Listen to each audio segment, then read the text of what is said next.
Sam, you were arrested in Syria in 2019. Give us a brief summary of your arrest and dramatic release. Sure. I had a personal journey of traveling to every country in the world, and I was in the northeast town of Qamishli, and I was wrongfully detained on false charges, accused of espionage.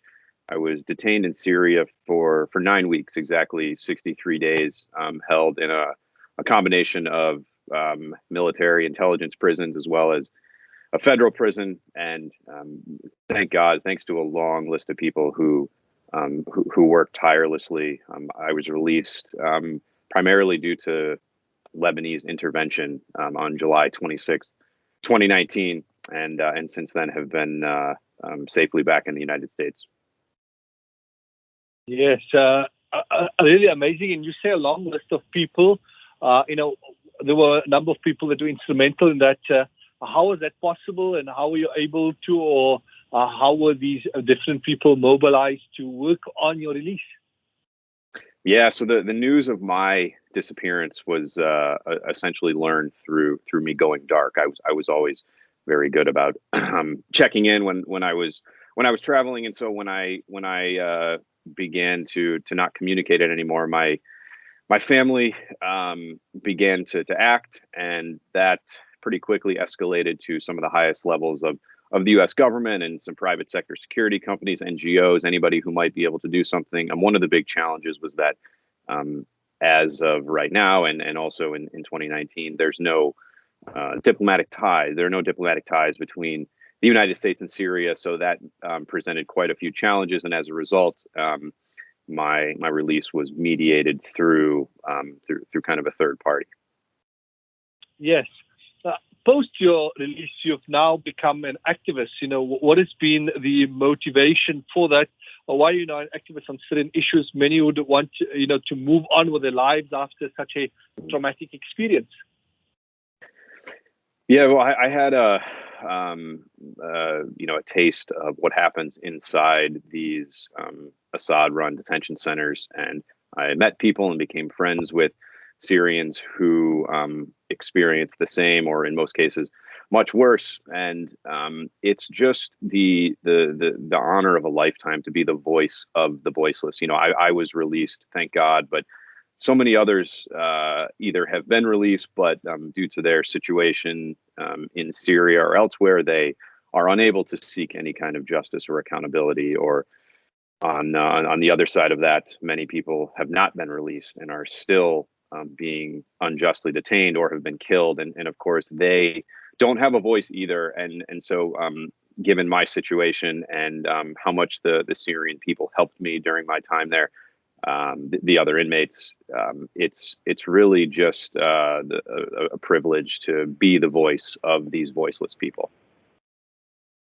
Are you able to share with us insight on what's currently unfolding in Syria, in Daraa? Yeah, in Daraa, over the past 74 days now, since the end of June, the city has been under siege by Assad, the Assad regime and its Russian, Iranian Hezbollah backers, and they have cut off access to civilians in the city. There are more than 50,000 of them stuck in this besieged area. They have been cut off from food and water and medical supplies, electricity, even the internet. Some of them have been forcibly displaced by the notorious green buses into the northwest of the country, which already has 4 million internally displaced Syrians, 1 million of them children. And the recent incidents in Daraa really started when the civilians there peacefully protested against the Syrian election that took place in May, which saw Bashar al-Assad win with 95.1% of the votes, which of course those types of numbers raise quite a few questions. But essentially the Assad regime and its Russian and Iranian and Hezbollah backers are capitalizing on the international community's indifference and subsequent inaction in this current crisis.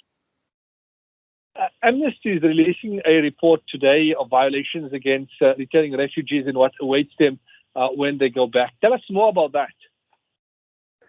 Yep. So of course, there are millions of Syrian refugees who have fled the country over the past 10 and a half years now. More than 14 million Syrians are displaced. That's more than half of the country's pre-war population. Roughly 6 million of them are outside of Syria. 6 million have been displaced internally.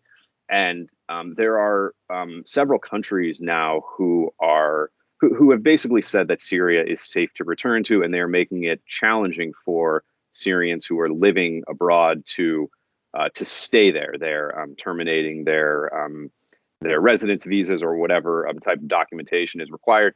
And they've said that returning to Syria, returning to Damascus is safe. And Amnesty put out a report today with data that very clearly communicated the opposite. Over the past few years, there were 66 documented cases of Syrians being tortured or even raped as they return to the country. 13 of them were children. And so, any government that is claiming that Syria is now safe, I think is ignoring a reality. You alluded to the fact that when you were detained in Syria, it was part of your mission to travel to various parts of the world. Before your arrest, what were your impressions of Syria as a country? Well, I think that's one of the most heartbreaking things about what's happened throughout the past 10 and a half years, over a decade of fighting, is that Syria is a country that's not used to war. I mean, this is a country that had a very high literacy rate before the war began. This is a country that is incredibly culturally significant. It's the cradle of civilization. It's mentioned more than 300 times in the Bible. And the Syrian people are among the most remarkable and hospitable people that I've met anywhere in the world. And so my impression of Syria, of course, I knew that they were experiencing arguably the most tragic humanitarian crisis of our generation when I went there. But I know that underneath that, there are a lot of other things happening too. And it's just really heartbreaking what has unfolded over the past decade, because underneath that, there's just a really remarkable culture, a remarkable country, and remarkable people. Yes. What needs to happen for change to come about in Syria, in your assessment? Yeah, I think one of the big challenges is getting the international community to really increase their political will to intervene here. This is a conflict that's been going on for over a decade. By conservative estimates, 1 million people have died. The United Nations stopped counting at 500,000. And I think that many of us today, when we look back on something like the Holocaust or the Rwanda genocide, it's very easy to kind of play that Monday morning quarterback and say, oh, if I was around then, I would be doing something about it or intervening here. But today in Syria, this is happening. I mean, every day we're seeing something equivalent to the Kosovo market bombing or Srebrenica, and the international community has there's just so much more that they can do to intervene. And of course, it's complicated. Bashar al-Assad has the backing of global superpowers like the Russians and of course the Iranians and Hezbollah as well.